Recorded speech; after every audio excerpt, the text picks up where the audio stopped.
IVC, Dale Gate 433 here to do a recent finds video. So these are a few records, some of which I've had for quite a while, but I've been kind of coming back to them and playing them before showing them, but now I want to, I think, file them away. So yeah, so it's a little bit all over the place, this update. So this one is one I have had for quite a while. So this is the most recent album by Wickham.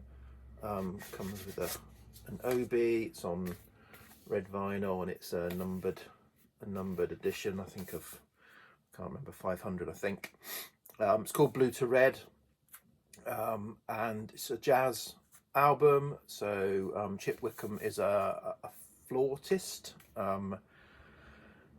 and sort of associated with sort of the Gondwana scene as well, but I think lives in Spain, and this is from a Spanish label. Yeah, it's really good. So yeah, so he does flute and alto flute, but it's also got harp and bass, double bass, and drums and percussion on it. And it's a good, yeah, it's a mix of sort of funky jazz and more kind of sort of restrained and atmospheric jazz. I think he keeps the flute, because flute sometimes, if it gets a bit funky, can get a little bit over the top, but I think he keeps it at the right level, so it's really enjoyable new jazz listen. So yeah, probably more, it's actually quite a summery album. It did come out in the summer. So next is this is a recent Record Store Day issue that I picked up online. This is an EP by the Pineapple Thief, which are a modern progressive symphonic prog band. Bruce Sword is the lead vocalist, who's got a really good vocal style or sound, and yeah, this is just an EP of them re-recording some older tracks. So yeah, it sounded interesting to me. Picked it up. Yeah, it's really good, typical Pineapple Thief. I've got some more on them in a future video. This next one is sort of modern classical. This is Hania Rin and Ezja. This is her album, I think, from a couple of years, or last year. She has put out a new one this year that I've also got, but I'll show that out another finds. Yeah, so became sort of aware of this. Fred Big Star 1000 joined Mark and John on their kind of collaboration videos, listening videos, and he talked about this being something very kind of therapeutic for the lockdown, and so I gave it a listen online, and yeah, picked this up, and she happened to be bringing out a new album at the same time, so I picked that up as well. Yeah, so played this a few times. It is really good to have on working from home, you know, as kind of not background music. It's much better than background music, but it's certainly something calming. It's piano, classical piano primarily, with kind of, I guess, some other keyboard synth kind of built in, but it's mainly a kind of classical piano. Sweet. This is another, I think this was a September Record Store Day reissue, and this is in the series of records I didn't need to buy. This is one. So I already have a music on vinyl version of this. This is Sandy Shaw reviewing The Situation, an album she brought out in '69, doing mainly, I think, yeah, mainly if not entirely covers of pop standards of the '60s. Really good. So she does do reviewing The Situation from Oliver, and she does Lay Lady Lay, Mama Roo, the Dr. John, so the Rufus Thomas, is it, Walking the Dog. She does Love Me Do, Beatles cover, Coconut Grove, Sympathy for the Devil, the Rolling Stones. It's just really good. It's really interesting. It's you know, you could say it's psych, but it's not really pop. It's a pop sort of interpretation, but really well done. Good kind of backing band, I think, on it. So yeah. So the reason I bought this was so I got I've got a music on vinyl version of this.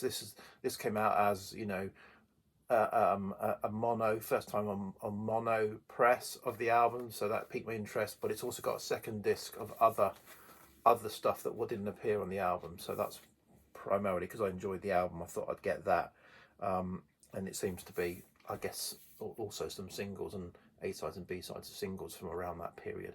So yeah, so good. I enjoyed it. So glad I picked it up. Again, this came out quite a while ago. PJ Harvey is doing a reissue series, and I don't have any PJ Harvey on vinyl. I've got several CDs, so that didn't have this on either. I had listened to it digitally in the past, so thought, oh, well, I need to get a physical copy. So I picked up the so the vinyl issue of To Bring You My Love. So this is it 98 or 90 or 95? Yeah. So this is a really good. This is almost, don't want to do a disservice. This is kind of sort of very Nick Cave-ish in terms of its feel. I can't remember if she was in a relationship with Nick Cave at the time, or collaborating with him. Yeah, I think. But you know, that's not to do PJ Harvey. So this is a PJ Harvey album. I'm just trying to give an idea of the feel. It's a really, really good, really strong album. So glad to pick that up. So this next one I've left in the cover because it's a gold foil cover, and I don't want to get my fingerprints over it. And I also store it now with the record outside, just similarly, because I just don't want to keep taking this cover in and out, because I will get my fingerprints all over it. So this is the Advisory Circle, which is John Brooks sort of production, or John Brooks, and it's called Ways of Seeing, and it seems to be trying to bring to life in music some photography as an art form, and some of the tracks are, you know, directly like there is one on sort of, you know, they are directly about these photographs, if that makes sense. Yeah, but it's really good, typical Advisory Circle, John Brooks, Belbury Polly, or whatever, all the different things. Album, really strong album, and again another good album to have on when you're doing stuff, but also to sit down and listen to. So it's kind of synthy, instrumental.